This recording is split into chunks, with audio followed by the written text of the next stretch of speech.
All right, so now I'm plumbing out my washer box, and I have to be very specific about how I plumb this. Okay, for example, my P-trap can only be a maximum of 18 inches below where the water enters, and a minimum, and then a maximum of 42 inches.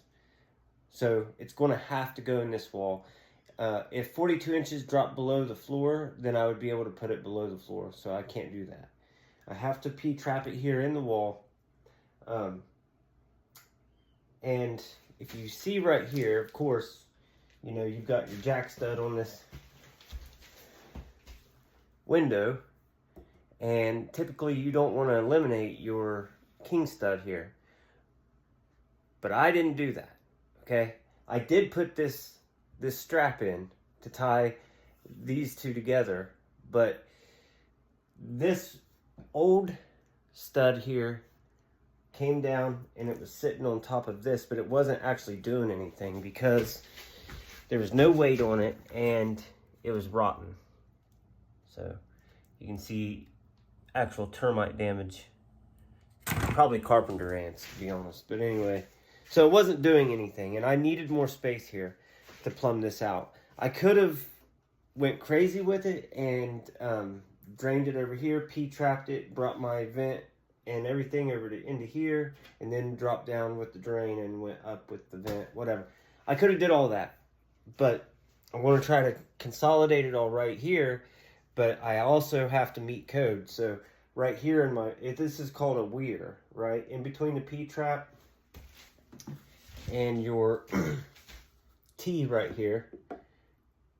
Okay, that little space where my finger's at is called the weir. And in the weir, you have to have double your length has to double the diameter of your pipe. We're using 2-inch pipe, so I have to have 4 inches in between those. And then, of course, you see studs there that would be in my way, but I can shoot down in 45 over. I just have to watch what I do. I have to make sure I don't go against code while doing that. So I can 45 up, throw my vent in my Studer vent up here. Okay, so that's what a Studer vent is. And then it also has an access panel that goes in the wall because your Studer vents have to be accessible. It's just going to drop and fall down. Your Studer vents have to be accessible. All right, let's get started. Well, I've already got started, but let's get it on. Okay, so it's going pretty good. As you can see, it's getting dark outside because I've been working all day. But we've got our P-trap and everything dry fitted in. This is not glued in right now. And the box actually isn't completely installed yet. I'm going to try to center it directly above this washer box the best I can. But that needs secured. And then everything starts to get glued off down all the way down underneath into the basement. And that's where we're going now. We're going to go down to the basement and check out what everything looks like down there and find our location to put our Y in our 3-inch pipe to stub out with our 2-inch pipe for the drain. So, all right, so here's the situation down here. And right here's where we're coming out at, but I need to spin that around. Probably going to lose a lot of my dry fitted stuff up there when I do it. But somehow, some way, I'm going to have to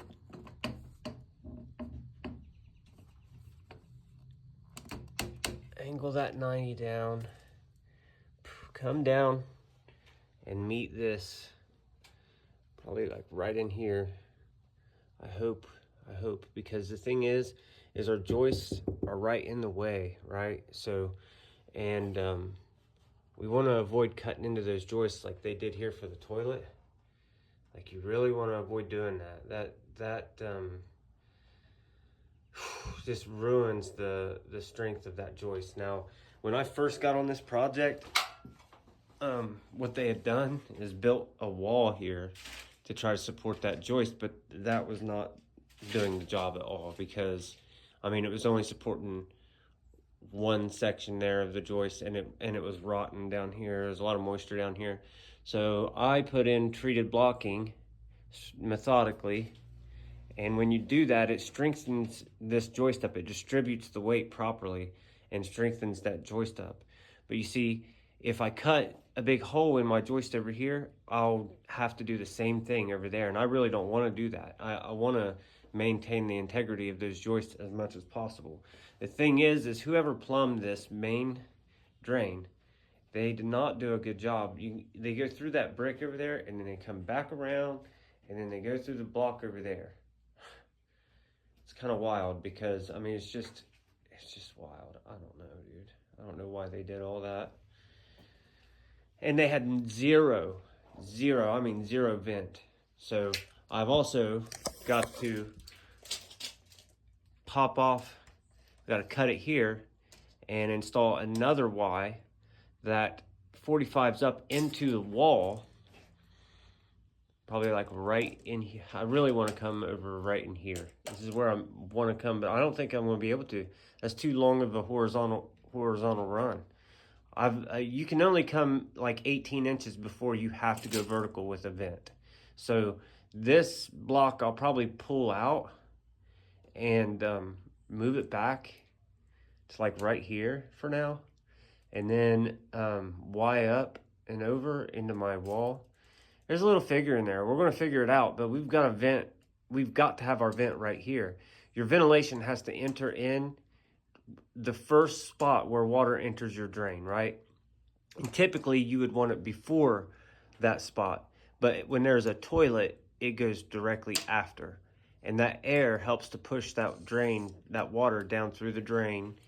And you know, some people say that it drains slower and this and that when you vent.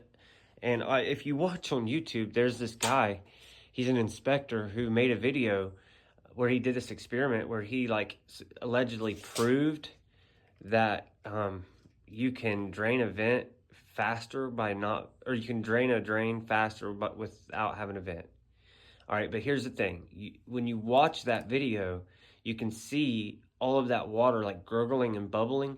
Well, that's gases coming back up through the vent, through the drain, and into the sink. So you can't, I mean, and that guy's an inspector. But anyways, so what we're going to do is get on this project here and start figuring out where we want this vent to come up at, and where we want this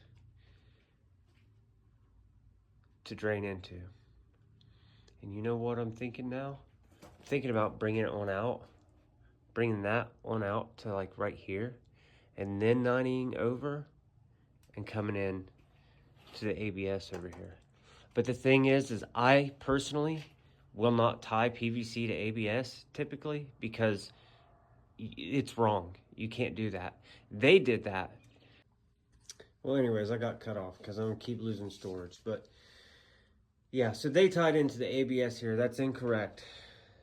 But we're gonna do whatever we gotta do to get this drainage going, and let's go. I think I wanna do that. I think I'm gonna come out and down. That's the ticket. Okay, here's what we got going on. Washer box. I'm bringing it out here, and I think what I'm going to do is bring it straight down, 45 it over, and then Y it into the 3-inch. It'll be somewhere back in here. But this light's going to be right in my way, so that's got to go. Then, see, if I'd have bought it any shorter, I'd have been running into stuff over here, or have been trying to do a bunch of crazy 90 in, and over here, and you have more more opportunity of clogs if we do that. So I had to bring it like right in here, which is going to be the best section. So this old light's got to get out of the way. We're going to dry fit that all the way down into here, see where our Y needs to come in at.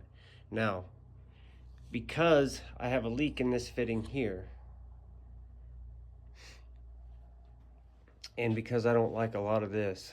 Like, this is certainly going to have issues at some point. I may leave it alone, but because I got to cut my 3-inch here, I think I'm going to go ahead and cut it here as well. And I got a coupling down here for that, so I can just couple back into this. And I'm thinking about cutting this right here, right in there somewhere. Keep as much of that as I can. I got 1.5 inch coupling as well. And I'm going to pull this whole, the vanity, P-trap, and all this down. And pull it down here and completely replumb that whole section. Couple back over into here. So I think that's what I'm going to do.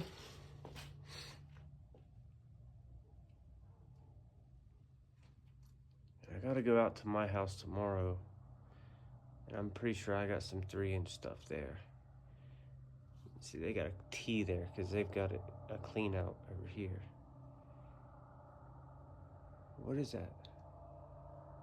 Yeah, that's a clean out. What a rough spot to get to if a plumber had to get in there. Okay, anyway, I think that's going to be the plan, Stan. I'm going to cut myself right there. Cut that old coupling out. That thing's bound to leak. Cut me right here. Cut me right back there. First, I'm going to dry fit this and run it on back into there and see where it's going to land.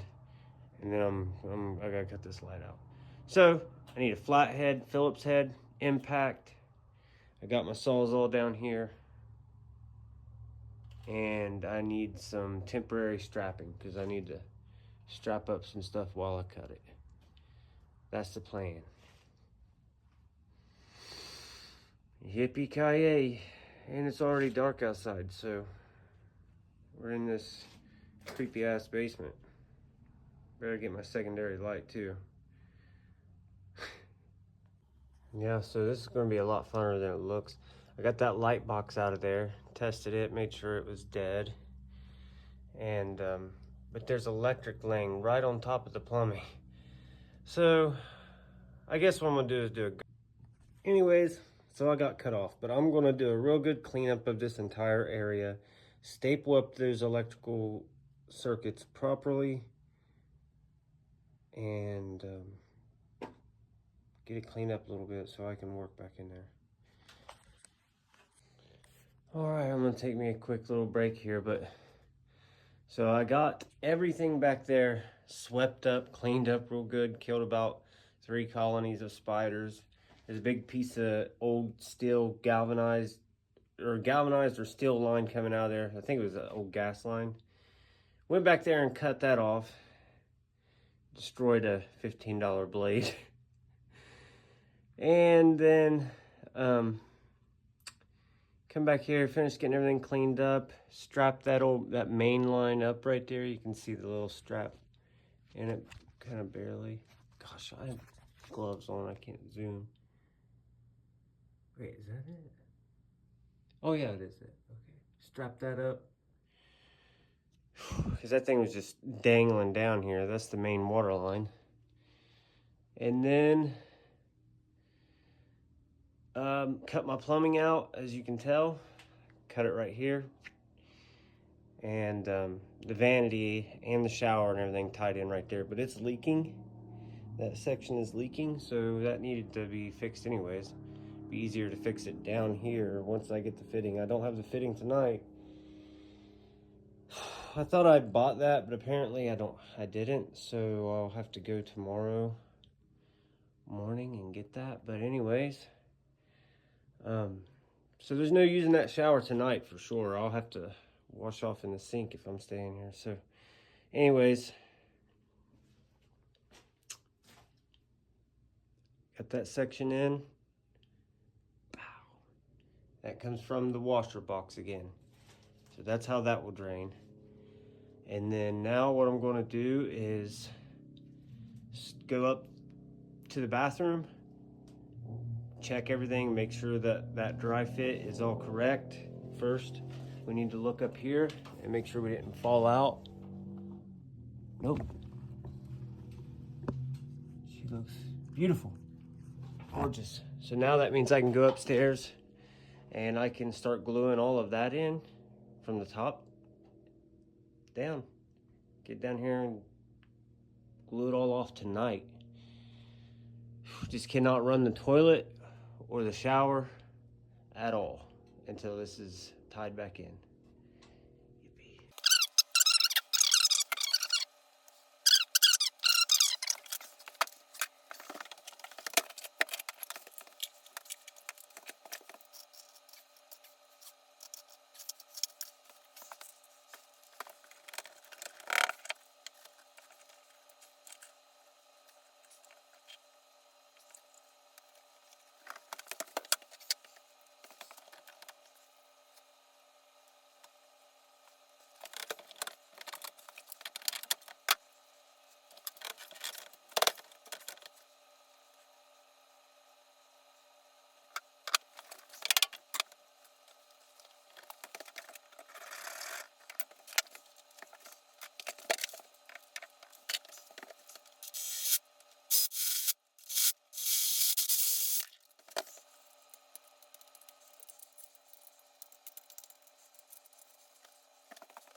Okay, so this has been plumbed out and leak tested. So this section at least is ready for insulation and drywall. Actually, I can get a board in here, so I'm gonna cut a board and fix that. That was all rotted anyway. Needed to come out, so that's perfect. I've got 4 inches right here exactly. Yep. So now we're going to go downstairs and double check, because I just ran water through it. I'm going to make sure my 90 down here is not leaking and my fittings down there are squared away. And then we are ready to clean up for the night. Okay, so this is where our ventilation for the entire plumbing system is going to run straight up. And there is conveniently, just conveniently, a massive oak floor joist right there. Man, isn't that going to be so much fun to drill through? It's probably going to cost $40 or $60 to get through that freaking oak. Yeah. In whole saw bits. All right. So this is something I want to show, just to show the amount of detail that I put into my work, okay? So if you remember earlier, there was this was all ate up by carpenter ants or termites or something. So I replaced that. I strapped these together with that truss strap. I got this anchored into this here. I got this screwed in with short wood screws into the windowsill. And now I'm clamping this together. And it looks like they had insulated that before, so I had to get the insulation out of it and pull their old screws out. Now,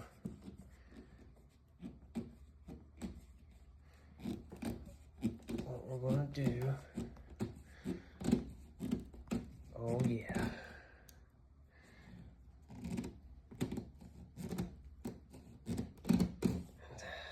That's nice and tight. See, I'm gonna do the same thing down there. And now this is all tied in nicely. And this will get a screw into there. Once I tighten this section up. See? And then down here, I had to get some kind of protection in there. There's no bottom plate there, so I did that. That'll get insulated. And here's our vent going up. It's not ready yet. There's still some work down below to do and up above.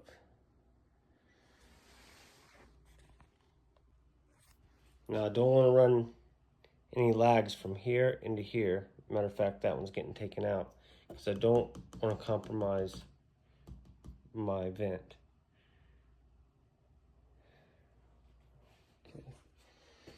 How can I do this one-handed here?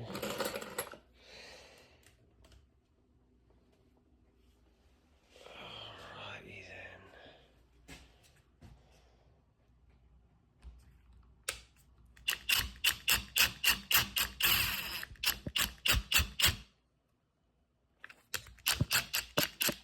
Oh, bear with me.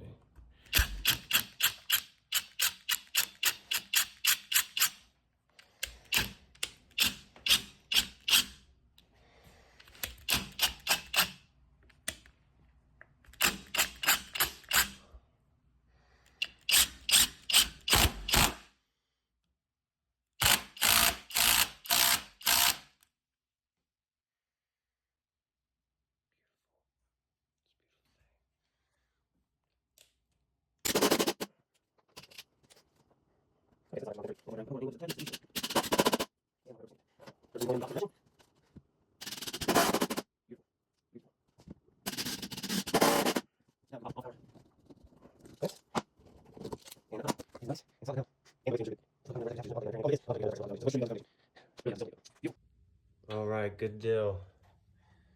No leaks there. No leaks there. And no leaks down here now. Of course, it backed up out of that 3-inch section there, but I expected that. No leaks here though. And no leaks right here. That's glue. So that's all good to go. Good to go. Now, the shower can get replumbed. That fitting can get fixed. Coupling goes on there. Vanity gets plumbed up, and we are good to go down here. With all the plumbing would be done at that point. Some supply lines and stuff for the vanity, of course.